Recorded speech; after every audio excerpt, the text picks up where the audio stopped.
Jordan and Israel about to make peace. King Hussein has no patience for people who criticize the deal. President Assad of Syria, as you know, is quite critical of the leaseback arrangement you've reached with the Israelis. What do you tell him? I tell him it's none of his business, with all due respect. From ABC, this is World News Tonight with Peter Jennings. Reporting tonight from Jordan. Good evening from the Middle East, where history will be made again this week. President Clinton will leave for the region tomorrow, and he will bear witness to the peace agreement between Jordan and Israel, which will end 46 years of hostility. There's a great flurry of activity here in the Jordanian capital this week. This is their first presidential visit in 20 years, and given the fact that the occasion is peace, this is surely one of the most important weeks in this small nation's history. Our first report tonight is from Israel, where peace and the recent terrorism has left the country in a pretty ambiguous state. Here's ABC's Dean Reynolds. In Hebron on the West Bank today, a show of bravado by Palestinians opposed to the peace process. This kind of display is not new here, but Hebron is a stronghold of the militant Muslim group Hamas. The Israeli government's fear is that Hamas may attempt some spectacular act of terrorism to coincide with the presidential visit. And so all Israeli police leave time for 21,000 men has been canceled this week, and soldiers in the West Bank are on a heightened state of alert. Israeli forces detained dozens of Hamas members in the last 48 hours, and the Israeli news media said Prime Minister Rabin issued shoot-to-kill orders against leaders of the organization. We should take any actions against those terrible murderers. The latest leaflet from Hamas promises reprisals for any Israeli moves against the organization. Rabin's threats don't frighten us, it said. He should know that Hamas loves death more than he and his soldiers love life. In the Israeli Knesset this evening, the Prime Minister survived a vote of no confidence, but his political opponents were not giving up. The government is to blame for having made easier an atmosphere of projecting Israel's weakness. Polls say that assessment is growing among the public, and now government officials acknowledge that for political reasons, the peace process with the Palestinians might have to be halted unless Hamas is stopped. Dean Reynolds, ABC News, Jerusalem. Here in Jordan today, the entire focus of public life is on the future without Israel as an enemy. It may be hard for Americans to understand at such a distance what a psychological leap this is, from so much war and bitterness and even hatred to the notion of cooperation and even partnership. There are certainly people here who think it's a mistake to become friends with their Israeli neighbors. More than 50% of the population is originally Palestinian. They have lost their original homes to the Israelis and have no hope of getting them back. Today, at Jordan University, a demonstration against the peace agreement. There is fear here that whereas Israel has dominated Jordan militarily, Israel with U.S. support will throw its weight around in the future and dominate the country economically. But for King Hussein and many other Jordanians, this is still seen as a crowning achievement. No other leader in the Middle East has had to maneuver through so many crises. His kingdom, which has only been independent since World War II, has been caught geographically and politically between Israel, Syria, Iraq, and Saudi Arabia. Jordan has fought 3 wars with the Israelis. The West Bank of the Jordan River was lost forever in the 1967 war, and the king has since given up his claim. In the 1948 war and again in 1967, Palestinians either fleeing from or being driven from their homes by the Israelis have ended up here. In the late 1960s, when Palestinian militias had free reign in Jordan, the king came very close to losing his throne. In 1970, however, he finally allowed his army to fight, and during the civil war that Black September, the Palestinians were militarily defeated. The future in Jordan will be a challenge for other reasons. A serious shortage of water. Because Israel and Syria have long made it difficult for Jordan to share fairly in the waters of the Jordan River and the Yarmouk, Jordan has on occasion been pushed to the brink of social and economic unrest. This is a poor agricultural country with a growing demand for water. Universally, Jordanians hope that peace with Israel will mean better economic times, but there is a need for major international assistance. The U.S. has said it will now do more. Jordan has always had to struggle economically. It has virtually no natural resources and nothing of value to export. And so Jordan relies on antiquity. This is Jerash, one of the best preserved Roman ruins anywhere east of the Mediterranean. And nothing pleases Jordanians more than to see it crowded with tourists. There is even some fear here that the country will be overrun by Israelis, among others, eager to see the ancient sites. From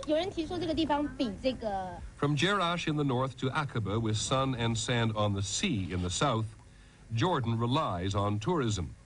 This has long been a popular stop on Holy Land tours, and with the frontier open now, Jerusalem is only an hour and a half away by car. Jordan's jewel is Petra, once the capital of an empire, carved in the sandstone 6 centuries before Christ was born. But back to the future. King Hussein hopes that Jordan's national parliament will be an example for the Arab world's tomorrows. The king has carefully welcomed even Islamic hardliners into the democratic experiment, and whatever the trend toward Muslim militancy elsewhere in the region, Jordan has reason to be guardedly optimistic. In fact, tonight the king and his accomplished American-born queen are positively high about the peace agreement which will be signed on Wednesday. We talked to the king today about Muslim extremism, about his disagreement with his neighbors, the Syrians, and why did it take so long for a peace agreement to be signed? We'll have much of that conversation at the end of the broadcast. Finally this evening from here in Amman, the king. He is so much more than a survivor, this King Hussein of Jordan, though it is certainly part of the record that he has survived 9 assassination attempts and probably more. He is 59 years old now. He became king when he was 17. He saw his grandfather, then the king, murdered before him. Though he has not always been America's favorite monarch, he regards himself as a true friend of America, and no one in this region has worked harder and longer for peace than he has, nor, as he noted today, taken so many short walks on television so as to be introduced. We saw the king at his house on the palace grounds, and we asked him, should this peace agreement with Israel have happened sooner? And why had it not? I believe that the speed with which we have achieved our objective and the efficiency is an indication that it could have happened a long time ago had we taken a different approach. And why? What was the failing earlier, do you think? I think the failing earlier throughout the tragic history of this region in the past, and we're looking now into the future, was the lack of ability, of vision amongst leaders in this entire region. I think the Palestinians suffered from that. I think that the Arabs suffered from that. I believe that the Cold War may have had an impact on the area. A whole variety of reasons caused us to lose so many opportunities and chances. But finally we are there. I would like to try to capture a little bit of what's in your heart, and I'm not quite sure how. When you called Her Majesty, or when you told the family what had happened, how did you express yourself? I said, I have some wonderful news, we've made it. And it was early in the morning after a long night where we went through everything that had been agreed upon, and we modified and adjusted things to the point where we achieved mutual satisfaction. And I felt on top of the world, really, both then and now. President Assad of Syria, as you know, is quite critical of the leaseback arrangement you've reached with the Israelis, by which Israeli settlers remain on Jordanian territory. What do you tell him? I tell him it's none of his business, with all due respect. This is a Jordanian matter, and I hope that he will be able to address his own dimension of his responsibilities as well. But there is nothing of which we are ashamed, nothing over which we are concerned in the least. We have returned our sovereignty over every inch of our territory. And that is the way it stands. So I was really surprised that people began to make comments before even reading the text of the treaty. What are the factors on the horizon that worry you? Muslim extremism. Muslim extremism. I am a true Muslim, and I know what my religion is, and I know what my faith is. And I know it is entirely different to what some choose to portray as Islam. If there are elements that are willing to ride the wave for political gains, so it is a question of a few here and there. They could create problems, I suppose. But there are people, there are extremists in the region who do not like the way history is being written at the moment by you and the Israelis, and even to some extent the chairman of the PLO, Yasser Arafat.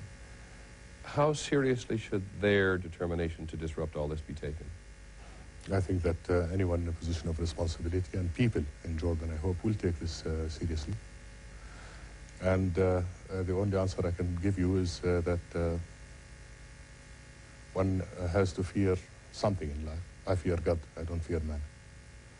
And I fear my conscience above everything else. And I'm fulfilling my duty towards my people. I believe I have the overwhelming support of the Jordanian people. We talked at some length with the king today, and tomorrow we will hear more about Jerusalem and the holy places and his differences with the PLO chairman, Yasser Arafat. I hope you'll join us. We'll also meet with the Israeli Prime Minister, Yitzhak Rabin. I'm Peter Jennings. Good night from Amman.